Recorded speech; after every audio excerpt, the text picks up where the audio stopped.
Hello, everyone, and welcome to our coffee break course. My name is Dr. Jody Giannotti, and I'm going to be talking to you right now a little bit about boundary setting and how to set a good boundary. Now, if you know me, you would know that 15 minutes doesn't give me a lot of time to talk to you. So I'm going to try to go quick and give you a methodology, knowing that if you need the slides afterwards to walk through your own boundary setting, you'd have that. So I'm going to do a screen share here with you, and we're just going to jump right in. So I have a PowerPoint set up, which again, if you would like after this training, if it's not provided, you can definitely contact me and I'll send it to you. So balance your boundaries is the topic today. And I wanted to just walk through in a linear fashion because a lot of people have a lot of questions about how do you actually set a boundary? Of course, most of us say it's really easy to set a boundary with someone we don't like. Maybe in your public life or your professional life, but in a personal life, it gets a lot more personal and difficult. So I want to give a methodology that actually works and you can feel really good about yourself and like yourself in the mirror at the end of the day. So I'm going to start off with a little joke here. My joke is, what is the best vitamin for a drama-free communicator? Of course, the answer would be just B1. So B1 would be a good vitamin for a drama-free communicator. I know it's not funny, but it's clever. Okay, so setting a boundary is not a four-letter word, right? A boundary setting has positive benefits. I put a few here on the screen. I'm not going to read them to you. But basically, it says that you know where your boundary ends and the next person's boundary begins, and that you're willing to be collaborative and assertive in your communication and stand up for what you believe in and what you think is right and what parameter you're willing to work within. So I want to actually give you a step-by-step process here that actually works.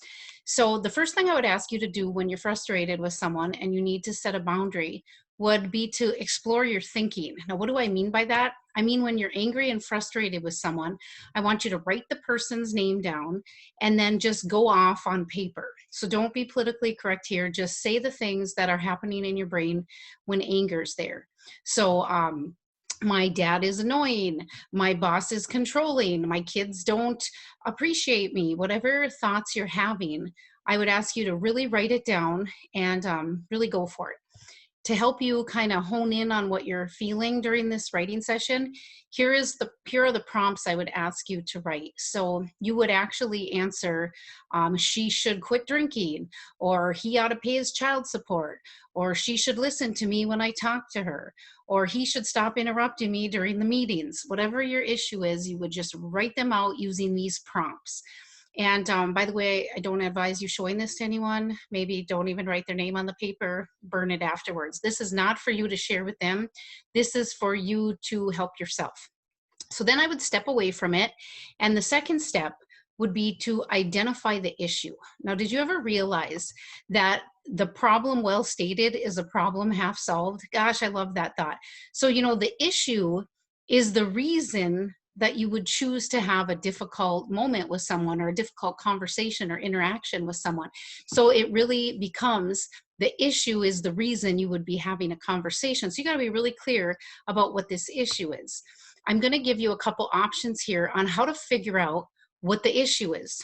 And the reason I had you complain in the first step is after you've calmed down and you go back to your complaints, look at what you wrote. The first way to figure out a good issue statement is look at what you wrote. Pretty sure they're going to be a bunch of complaints. So if you see on the screen here, you're going to turn your complaint into a request. So if you wrote down, he's lazy, then you ask yourself, well, what do I want him to do? I want him to help me pick up around the house. If you said she's unprofessional, well, what do you want? I would like for her to refrain from personal phone use during work hours. This is a really easy way to take what you don't want and turn it into what you do want, and then have the conversation around that. Another way that you might want to find an issue statement is to look at an opinion, because what you wrote down is going to be full of opinions. So he's rude, he's racist, she doesn't care, she thinks she's entitled to interrupt me during a meeting, whatever it is. Look at what you wrote down for your opinion states. sentences and then turn them into a fact. So a fact is something that's tangible and you can point to it like it's sitting in a wheelbarrow. So instead of writing he's rude, you would say, well, what does that look like? So if you were to point to it, it might be he interrupted me 4 times during the meeting after I said we only have 10 minutes to get through everything. Please hold your questions. That would be very clear. So that's another way for you to figure out what is the issue. Now, I do want to also say to people, there's a lot of us who really want to have tact when we're communicating. This is one of the most helpful things I've ever come across. And it's really to nominalize your language. Do you remember when you were in K through 12 and you would say, I read 3 books on this subject and I learned a lot. And of course, you were the author. And then you get into like higher education and you start writing, the author read 3 journal articles on this topic and learned a lot.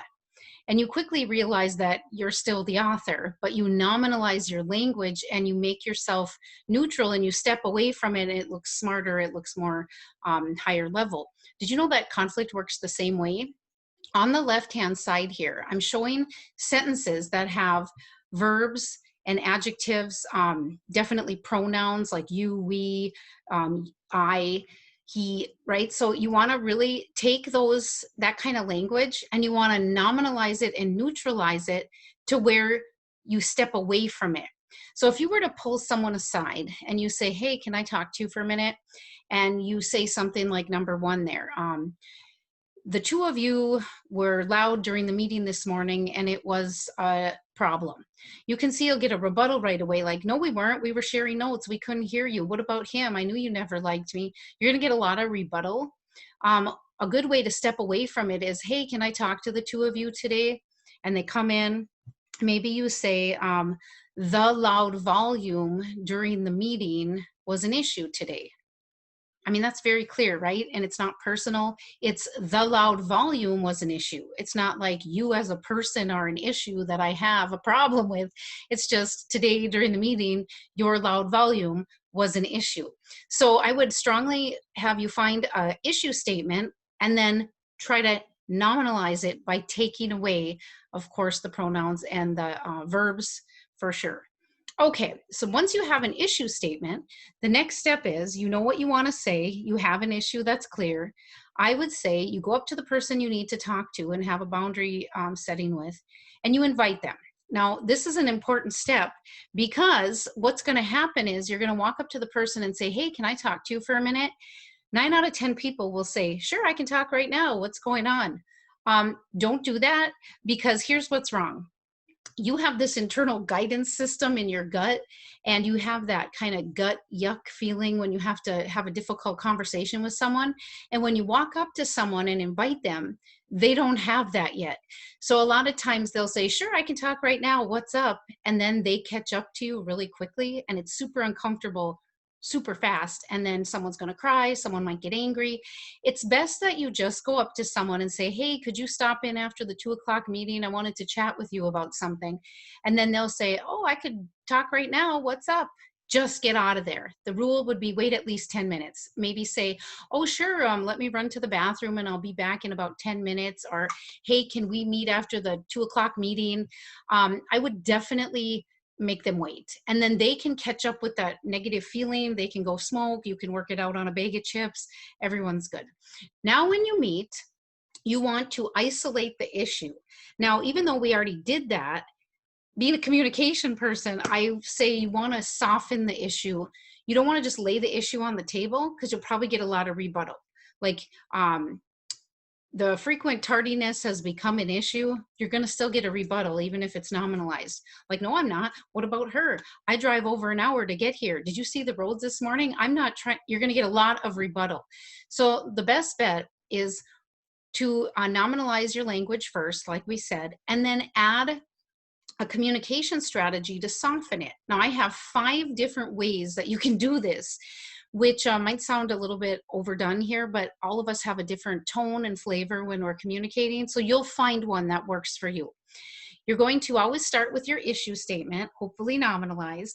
And then this first option is an awareness statement. So I gave an example here. Let's say the issue was the frequent use of sarcasm doesn't work for me. Before you even speak another word, set it off with an awareness statement to soften it. So I thought I'd bring it up now that we're working so closely together, just like putting it on your radar. It just softens it enough where there's less of a chance that someone will try to argue with you and they'll actually hear you. The second option, as you can see, I'm saying you would state an issue and then maybe state a good intention. You know, a lot of people think they're in trouble or you're going to have an issue going forward with them. So if you put your good intention behind the issue, a lot of times it stops the drama. So here I say regular tardiness has become a problem for our team. Before anyone talks, you say, I just want us to be equally accountable and respectful of one another's time. And this is why I wanted to address it at the beginning of the meeting. Done. If you don't like that, I would say you can't heal what you can't feel, meaning Marshall Rosenberg, the nonviolent communication from the early 1990s. If you haven't read his book, Nonviolent Communication, I highly suggest it. He would support feeling need statements. And again, who can argue with your feelings, right? It's like, no, you don't feel that way. Well, those are my feelings. I own those.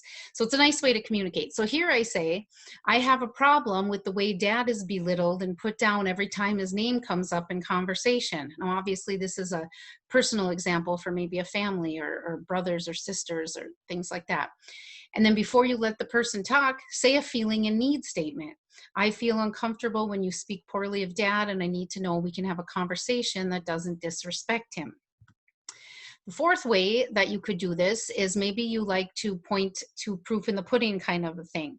So in this one, you would state the issue and then note an observable behavior.